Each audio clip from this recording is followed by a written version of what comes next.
When it's time to move to another planet, Mars is right next door. But it's a freeze-dried rock, too cold for life. We could warm it up, but not like this. Well, we know how to warm up planets. We're demonstrating that we know how to do that right here on Earth, where it's probably not a good idea. We'll do it the old-fashioned way, with factories and global warming, on purpose. In 100 years, Mars will be warm, wet, and ready for life. It's called terraforming, and it sounds like science fiction. But it may be coming to a planet near you sooner than you think. That's not something for 500 years in the future. That's us. We're going to Mars.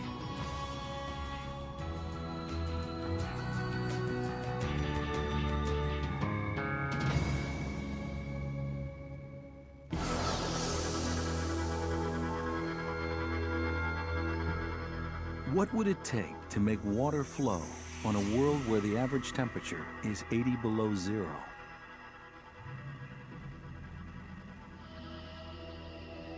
Or turn bare rock and dust into soil where forests could grow? What would it take to terraform Mars? Create a planet more like Earth, where humans could breathe the air? It would cost billions and take hundreds, if not thousands of years to accomplish. But transforming Mars from a barren rock into a living world is not as far-fetched as it may seem. And our long-term survival could depend on it. If you're a threatened species, which, let's face it, we are, you don't want to all be in one small habitat. You want to be diversified. Terraforming is already on its way from science fiction to science fact. Here on an 18,500-foot volcano in Mexico called Orizaba.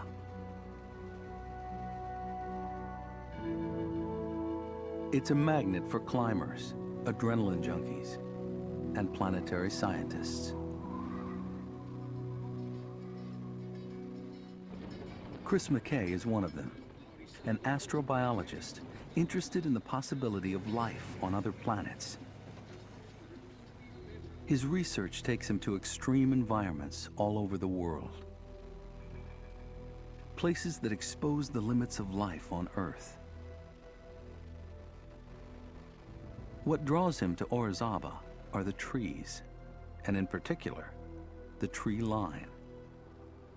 At 13,000 feet, it's among the highest in the world, which means these pine trees live right at the edge of what trees can tolerate. We're trying to understand what is it that sets the tree line. We want to know, why do the trees grow down there, but not here? Clearly it's warmer down there, and temperature is the key variable. But something in the forest ecosystem is responding to temperature. McKay and colleagues from the National University of Mexico have been experimenting with seedlings above the tree line, following their progress over time. That's 152? Yeah, 152. It's basic environmental research to understand how the ecosystem works. But for McKay, there's another motive, with implications far beyond this mountain and even this planet. He hopes that discovering the minimum requirements for trees on Earth will get him closer to understanding what it would take to grow trees on Mars. At the moment, Mars looks like a bad place to grow anything. 50 million miles farther from the sun than Earth, it's a frozen desert of rock, ice, and dust. And it's been that way for billions of years. It's little more than half the size of Earth, but it has the same land area as all the continents on Earth combined. Intense ultraviolet and cosmic radiation sterilize the surface.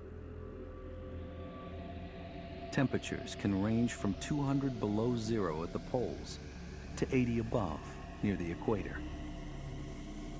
But the carbon dioxide atmosphere is so thin, when ice thaws, it turns straight into vapor, not liquid. leaving the surface bone dry.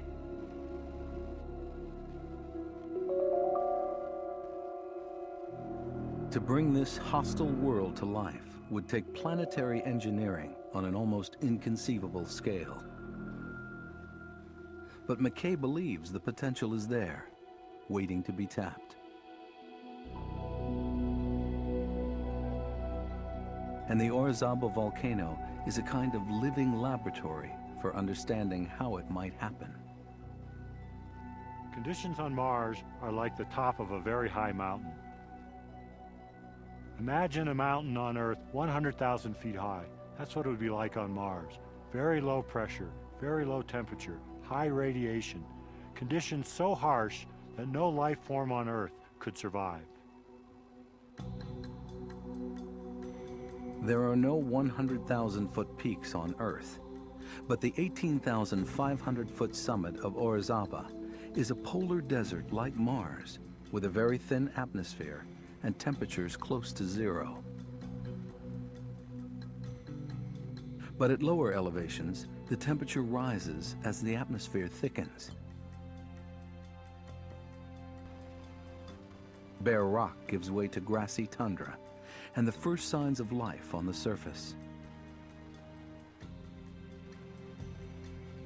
Then, abruptly, the tundra gives way to trees, a dramatically more diverse ecosystem.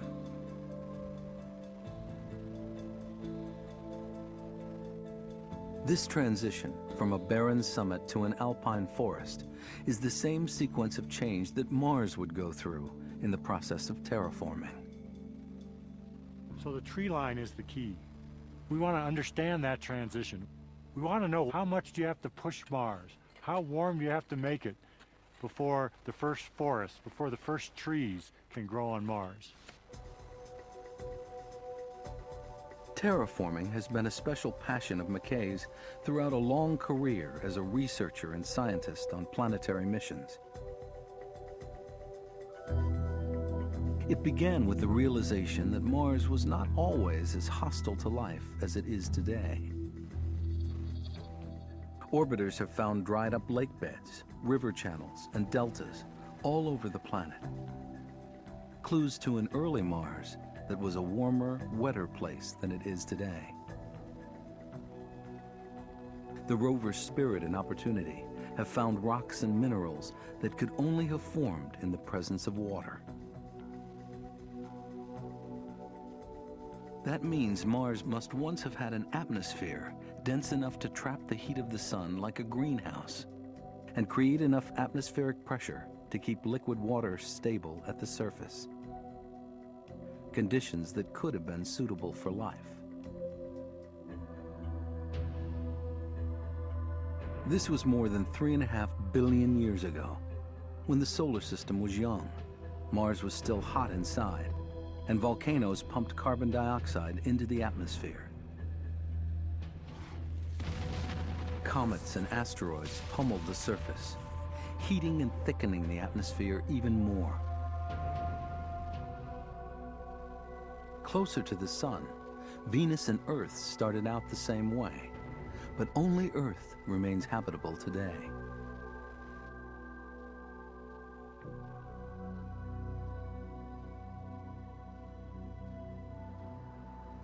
As the Earth cooled, rain washed much of the carbon dioxide out of the atmosphere, dissolving it in the oceans, where it combined with other elements to form carbonate rocks on the sea floor.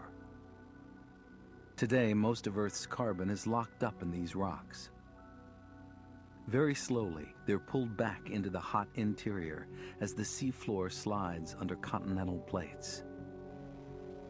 At the boundary, they sometimes melt and erupt through volcanoes at the surface, releasing a slow but steady stream of CO2 back into the atmosphere, producing enough greenhouse effect to keep the planet warm, but not too warm.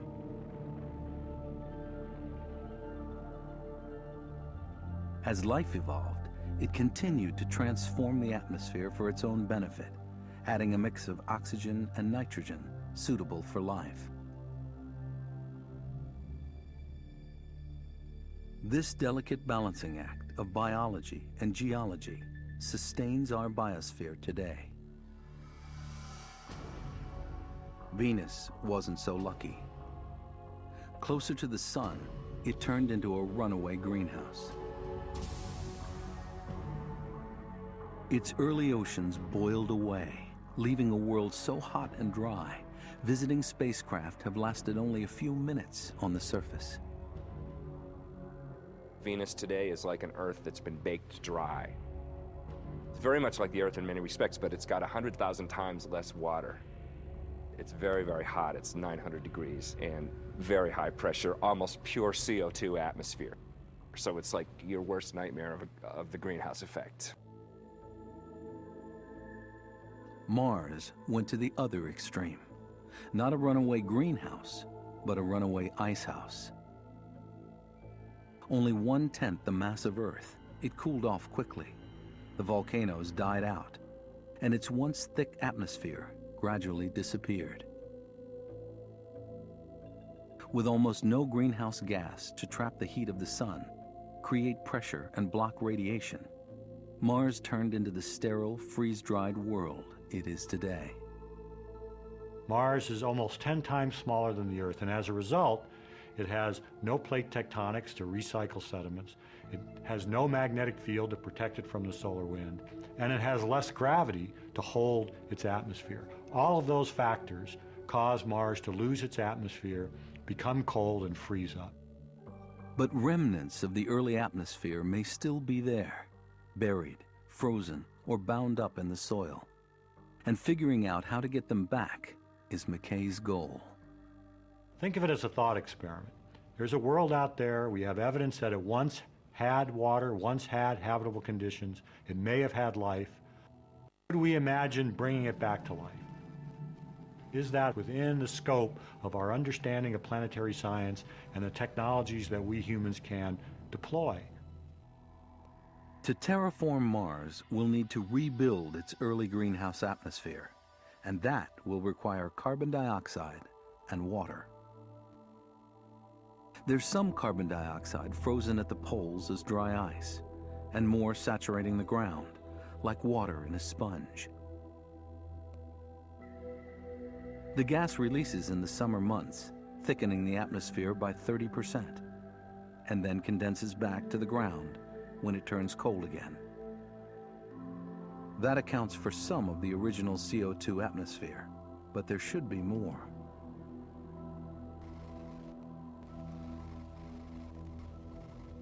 Scientists have long suspected that much of the early CO2 reacted with elements in the ground to form carbonate minerals.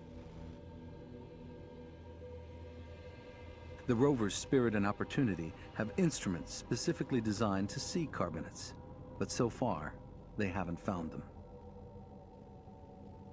We don't know what happened to the initial carbon dioxide atmosphere of Mars. It is possible that it's gone forever, and that would be bad news for the notion of making Mars habitable. It's also possible that it's hidden in places that we don't see. After all, we've only dug down below the surface a few inches. It would be premature to think that we know everything that's going on about Mars. But it's a mystery, and it's certainly one of the key questions that needs to be answered in terms of, can Mars be restored to habitability? Is there enough carbon dioxide available to make a thick atmosphere? If the answer is yes, then we've got a plan. If the answer is no, then that's a serious problem, and it pushes off restoring Mars to habitability to some future technology that we don't understand yet. Still, McKay is optimistic about the carbon dioxide, and he's even more confident that there's plenty of water on Mars in the form of ice. In 2002, an orbiter detected vast reservoirs of hydrogen, shown in blue here. It's the H in frozen H2O. In 2008, the Phoenix lander touched it for the first time. Water ice, just inches beneath the surface. And recently, the Mars Reconnaissance Orbiter found even more. A glacier under a layer of dust closer to the equator. It may be one of many on Mars.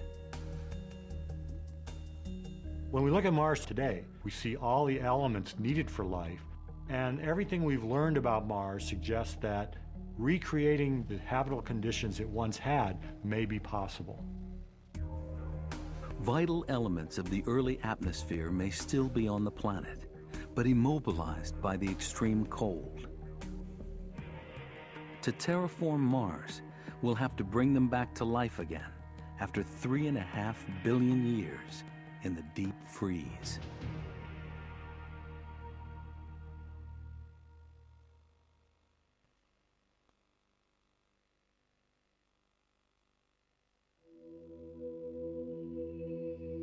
Mars is a dry, frozen world today. But colonists from Earth will someday be looking for ways to make it more like home.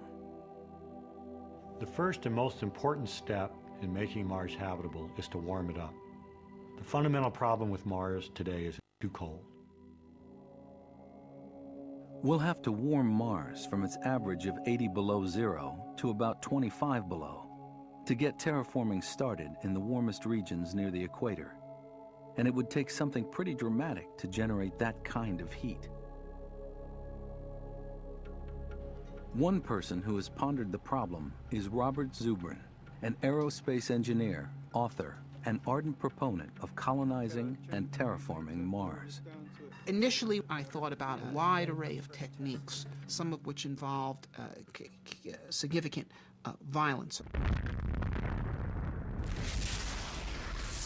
He considered hydrogen bombs to melt ice and heat up the atmosphere, or corralling space rocks from the asteroid belt and crashing them into Mars.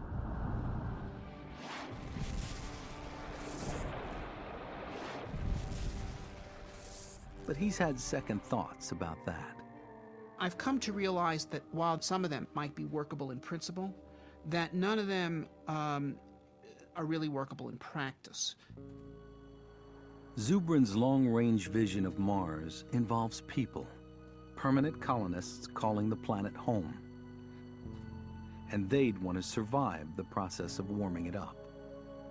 The people who are actually going to terraform Mars are going to be the people who live on Mars. Okay? They are the only ones who will have a significant enough stake in the outcome of terraforming Mars to want to expend the resources that would be required to change a planet. So they're not going to want to do things like exploding hydrogen bombs on the South Pole. In fact, there is an easier way, and we've been practicing it on Earth for the past 150 years. We know how to warm up planets. We're demonstrating that we know how to do that right here on Earth, where it's probably not a good idea. By burning fossil fuels, the carbon remains of ancient plants, we're pumping out carbon dioxide faster than the Earth can take it back in. In the process, we're increasing the ability of our atmosphere to trap heat from the sun. And we're seeing the kinds of results that terraformers would like to see on Mars. Warming up planets is something we know how to do. We would do exactly on Mars what we're doing on Earth. We're going to have to set up literally little factories on Mars whose intent is to produce greenhouse gases. It would be prohibitively expensive to bring fossil fuel from Earth, and even if it weren't, it would take thousands of years to produce enough CO2 to make a difference. But there are more potent greenhouse gases that could be made from materials already on the planet. At Caltech, Margarita Marinova has been studying them, exposing them to infrared light to see how efficiently they capture heat. Some of them just let that energy pass straight through them, but some of these gases actually absorb the energy. The most potent, containing sulfur and fluorine, have a super greenhouse effect, thousands of times greater than carbon dioxide. So they really put a lot of punch in for a very small amount of the gas. Fluorine and sulfur are both contained in the Mars soil. So you might imagine these factories pulling in Mars air, scooping up Mars dirt, going through a chemical process, producing these super greenhouse gases, and releasing them into the atmosphere. In a sense, the hardest part of this whole story of warming Mars and introducing life is that first step. That first step of producing the super greenhouse gases on a planet with no infrastructure, no facilities, nothing. Everything's got to be built from scratch. McKay estimates that it would take about 100 years to warm Mars to the point where liquid water could exist on the surface. That means pushing average summer temperatures above 32 degrees in some areas, and generating enough gas to create at least 10 times more atmospheric pressure. The factories could never accomplish that on their own. But they won't have to. Just slightly warmer temperatures would cause what's left of Mars' ancient CO2 atmosphere to start gassing out of the ground in the polar ice caps and stay in the atmosphere year-round. Water ice would start to thaw, adding vapor to the atmosphere. And water vapor is another potent greenhouse gas. As the atmosphere gets thicker, it gets warmer. And as it gets warmer, the atmosphere gets thicker, and the process just grows automatically. We'll need to warm Mars roughly 10 times more than we've warmed Earth with carbon dioxide over the past 100 years. But we'll be doing it with the help of super greenhouse gases, which are thousands of times more efficient than CO2. On Earth, we're not trying to warm up the planet. It's happening despite our best efforts to prevent it. Imagine if we actually tried to produce greenhouse gases, we maximize their efficiency for warming a planet and release them on purpose. It's not hard to imagine that we could do 10 times more warming than we're doing now. When the atmosphere thickens to the point where ice can thaw and remain stable as liquid, the pace of warming could accelerate even more. Phoenix found that a few % of the surface soil is a carbonate mineral like chalk. Satellite instruments have picked up signals that these carbonates may be widespread over the planet. At the same time, the rovers have both found minerals that formed in extremely acidic water, virtually sulfuric acid. Today, the ground is dry, but it may still be acidic, and combined with carbonates, that could be a recipe for making carbon dioxide gas.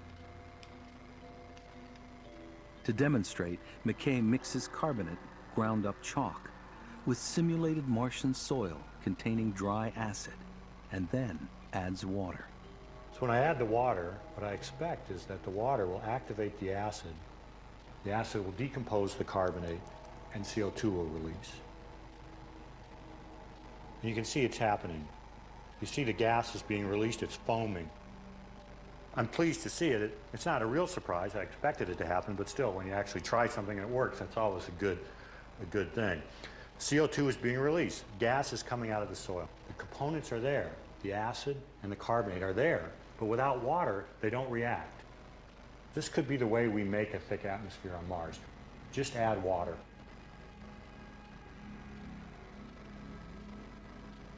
McKay calculates that after 100 years of warming, most of the available carbon dioxide is out of the ground, thickening the atmosphere and turning the Martian sky blue as it scatters the sunlight.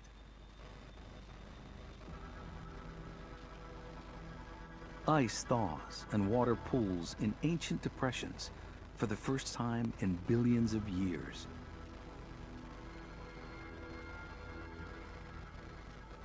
As water evaporates, vapor builds up in the atmosphere, and it begins to rain.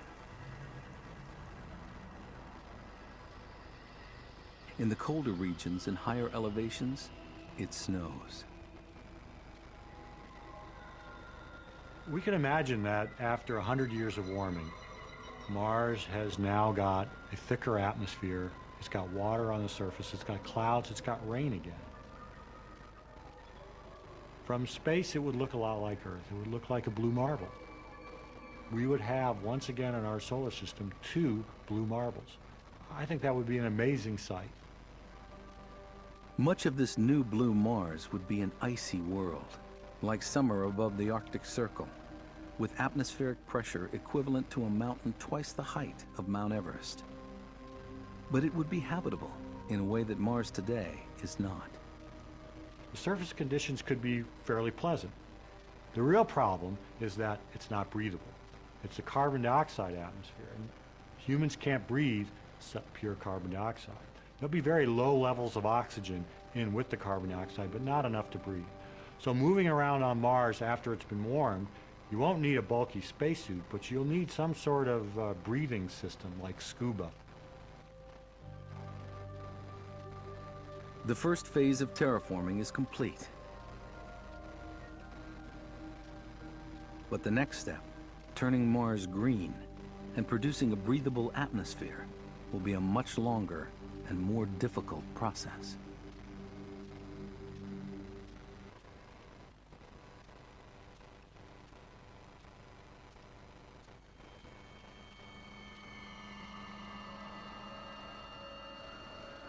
After 100 years of warming, Mars is ready for life. But what could survive here? Martian soil is something called regolith, pulverized rocks and minerals that may or may not include all of the chemical nutrients required by plants. The Phoenix lander looked for nitrogen, the most essential nutrient, and didn't find it. But the signal may have been blocked by other chemical compounds in the sample. Unfortunately, we don't have any measurements that directly support or rule that out. But nitrogen is key. You've got to have nitrogen. It's got to be part of the ecosystem.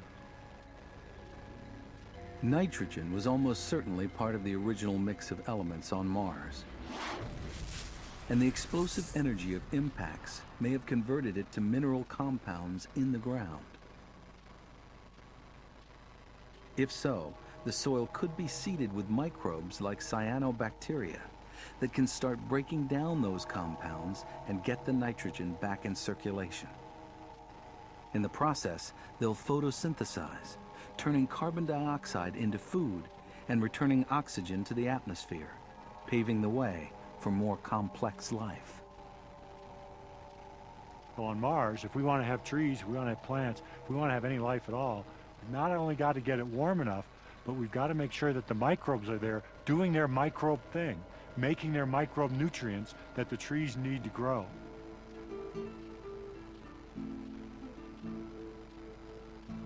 Even after 100 years of warming, some parts of Mars would still be like the summit of Orizaba, a polar desert too cold and dry for any kind of plant life. Higher elevations and latitudes on Mars might never get past this stage. But lower elevations, closer to the equator, would be warmer and wetter, more like the lower slopes of the mountain.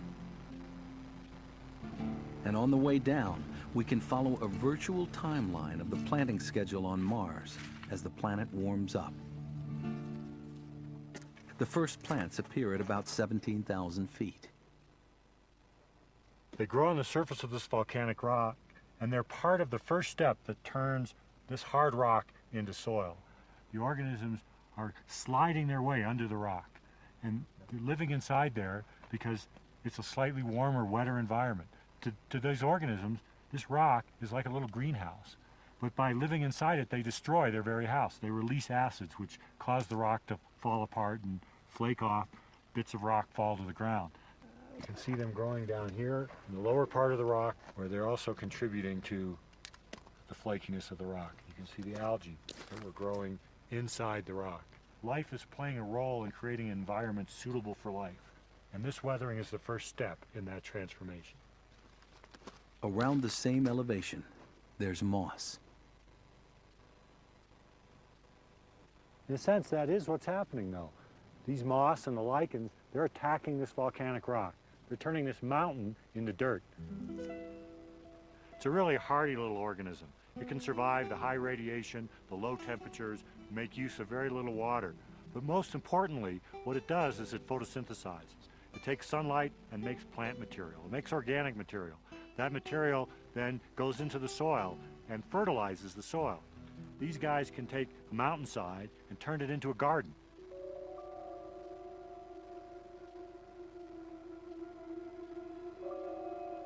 They'll be the first imports of plant life from Earth, perhaps 50 to 100 years after warming begins.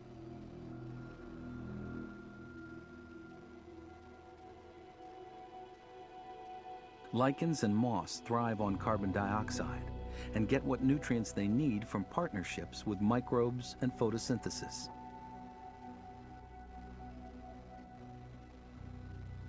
They build soil, help create more nutrients, and set the stage for what comes next.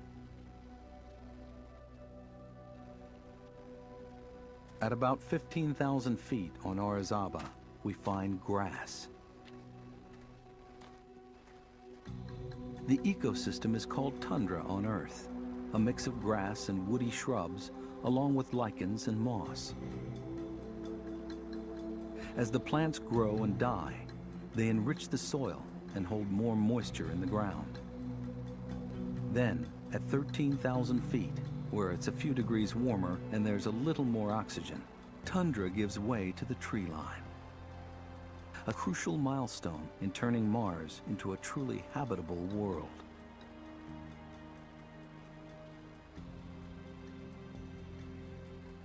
So the tree line is the key. That's what we need on Mars. Because trees and forests are really going to move Mars from just a warm, carbon dioxide-rich planet to a planet with oxygen that's breathable by animals. Forests will be the engines that create the oxygen. And that engine of biological productivity is what will drive Mars into a state that will be a rich and diverse biosphere. Research at Orizaba finds that 41 degrees is the minimum average temperature for the world's hardiest pine trees. When parts of Mars reach that threshold, the planet will be ready for trees of its own. It will begin with high-altitude pine trees imported from Earth.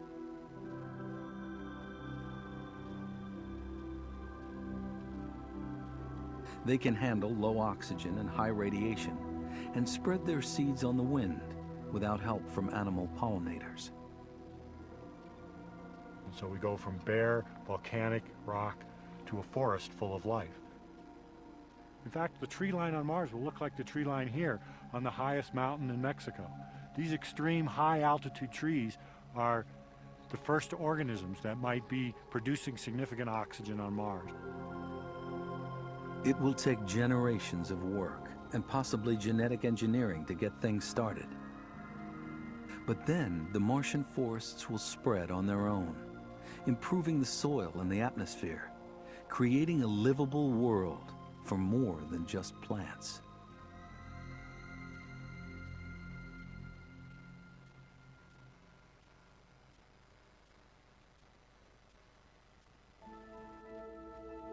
In the not-too-distant future, humans may have the tools to transform Mars from a cold red desert into a habitable world.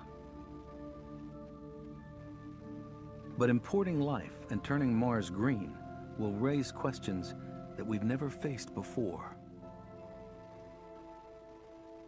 We can restore habitable conditions to Mars. The fact that we can, to me, opens up the question, should we? What we do will, I think, set the pattern that will reflect on us as a species for the rest of time. Mars will be where we set the precedent. And that's why I think it's very important that we do it carefully. There's no sign of life on Mars today, and every reason to believe that it can't exist on the surface.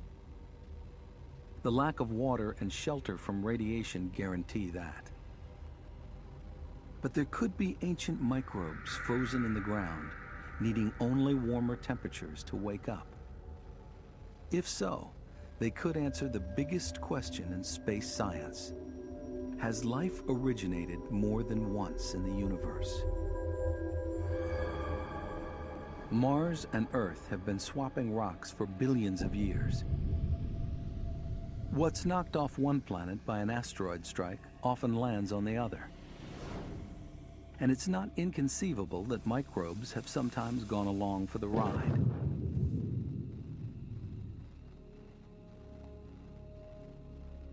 So life on Earth may have come from Mars, or vice versa, which would be interesting, but tell us nothing about whether life originated anywhere else. But if Martian life turned out to be unrelated, a separate origin just one planet away in our own solar system, that would suggest that life crops up wherever the conditions are right. And a universe with billions of galaxies and trillions of stars could be teeming with life. It might also mean that life from Earth could be a threat to Martian life. So how should terraformers treat the natives, if there are any? It would be best to try to answer that before we started warming up Mars, because what we do depends on the answer to that question. If we find that Mars has life that's the same as Earth's, then it doesn't matter, and we move down the path of sharing life from Earth with Mars. But if we find that Mars does have life, and that life is a separate, independent origin of life, then we do things completely differently, in my view. In that case, McKay thinks we should sterilize all of our old space junk left over from previous missions. Even hundreds of years later, it could still be contaminated with bacteria from Earth. And then we should leave Mars to the Martians. I would say our responsibility is to encourage that life to flourish and thrive. Diversity in life across planets is a good thing. And we would learn an enormous amount about how another biosphere based on that life might work. And that knowledge could revolutionize our understanding of fields like medicine and agriculture, as well as helping us understand the Earth by having a comparison biosphere. But not everyone would go along with that approach, especially after going to the trouble of making Mars habitable. I don't agree that that is a rational ethical position. The ethics need to be based on what is good for people, not what is good for bacteria. This idea of depriving humanity of a fully living world, not just for humans, but for a wonderful ecosystem of plants and animals and birds and fishes and all of this, in order to preserve this place for bacteria, is lunacy. The alternative, though, is to play the role of the ruthless invader from another planet. You think of the War of the Worlds kind of scenarios and all these creepy science fiction stories about aliens coming and saying, well, we want your planet, we're going to kill you. We're friends. That's right. We welcome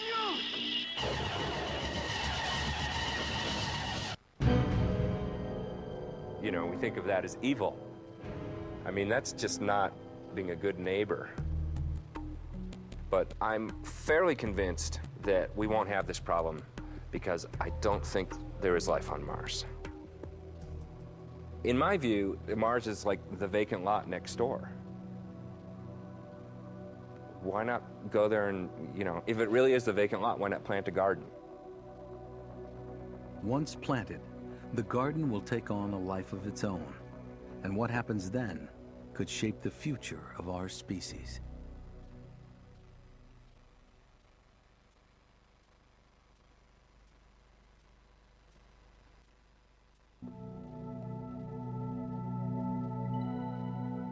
Hundreds of years into terraforming Mars, pine trees are taking in carbon dioxide and exhaling oxygen, slowly turning the atmosphere into one that may someday be breathable by humans. And as conditions improve, so will the potential for a more diverse biosphere. Earth's gift is the diversity and richness of its biology, and we can share that gift with Mars. And so it doesn't have to reinvent all this biology. It doesn't have to reinvent flowering plants. It doesn't have to reinvent mammals. It doesn't have to go through the dinosaur phase and get whopped by an asteroid and wipe them all out. They can do quickly what's taken us a long time to do. The lesson so far from the Orizaba tree line is that nothing exists on its own in a complex ecosystem.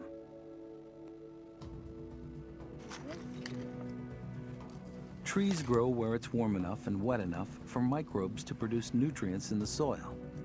And microbes thrive where trees and other plants cycle organic material back into the ground. One of the lessons we get from studying ecosystems on Earth is that an ecosystem is not just a single plant or a single type of plant.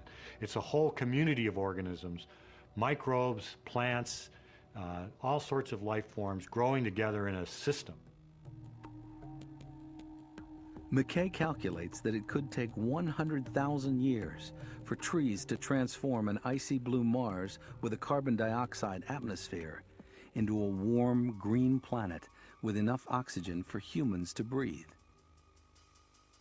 But that's with present-day technology. Future terraformers may find a faster way. We are in the position of a 20th century mind trying to solve a 22nd century problem. 200 years from now, they'll say, wow, these guys, they lived in the second half of the 20th century and they're talking about terraforming Mars. How prescient. But doing it with fluorocarbon gases and green plants, how 20th century can you get? They will accomplish this with 22nd century technology. We can't predict exactly what a fully terraformed Mars would look like, how warm, wet, and diverse it might become. Water will fill low-lying basins, probably frozen at higher latitudes in the winter and open in the summer. High elevation terrain may be cold desert and dry grassland, and the highest, like the summit of the 85,000-foot Olympus Mons volcano, will be a reminder of what Mars was like before terraforming. But what happens to a Martian biosphere over thousands of years can be no more than a guess. Where does Mars go at the end? It's a question I think about a lot. I think it's clear that Mars will go to this. It'll go to forests and trees. But where will those trees then take the planet? We won't have any control over that. Mars will follow its own evolutionary trajectory. If it follows the trajectory that Earth followed, then the oxygen will build up and it'll become a planet suitable for life like us. But maybe Mars isn't going to go quite that way, and it's going to end up moving in a path that we can't predict. It's not a problem if Mars has a mind of its own. It's a good thing. And for us as humans, it's a good thing because we will learn more about planets than by having just another exact copy of the Earth.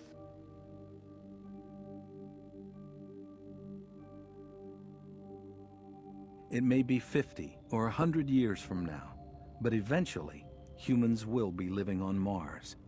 And it's not too soon to consider the choices we'll face when we get there. That's fascinating to me, the notion that we as a species can ask that question.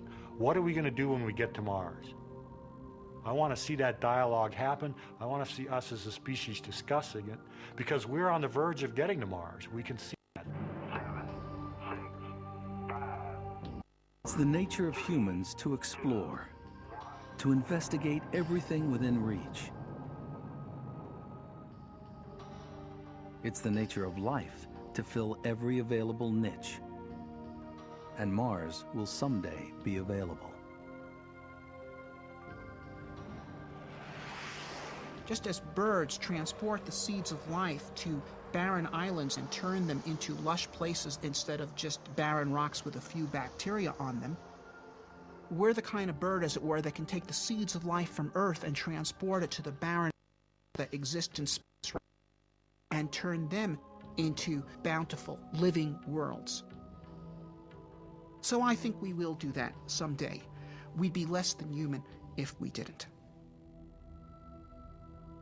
Along the way, we may learn something about how living planets work and how to keep them alive.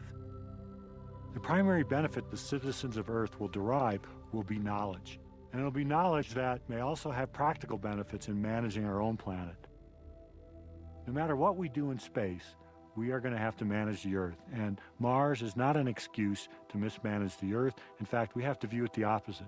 Mars is part of the lesson plan in learning how to manage the Earth.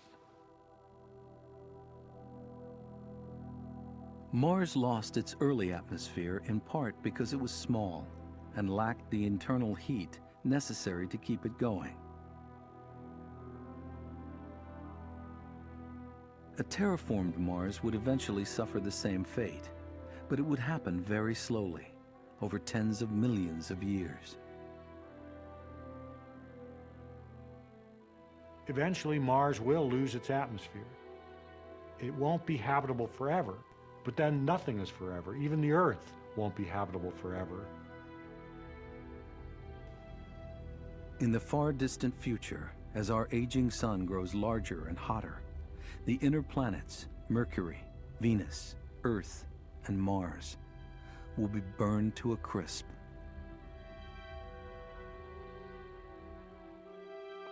If anyone still lives in our solar system by then, they will have long since moved on to better neighborhoods.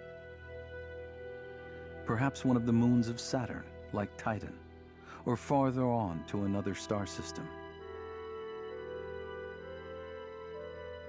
If so, Mars may be the place where their distant ancestors first learned how to live on another planet.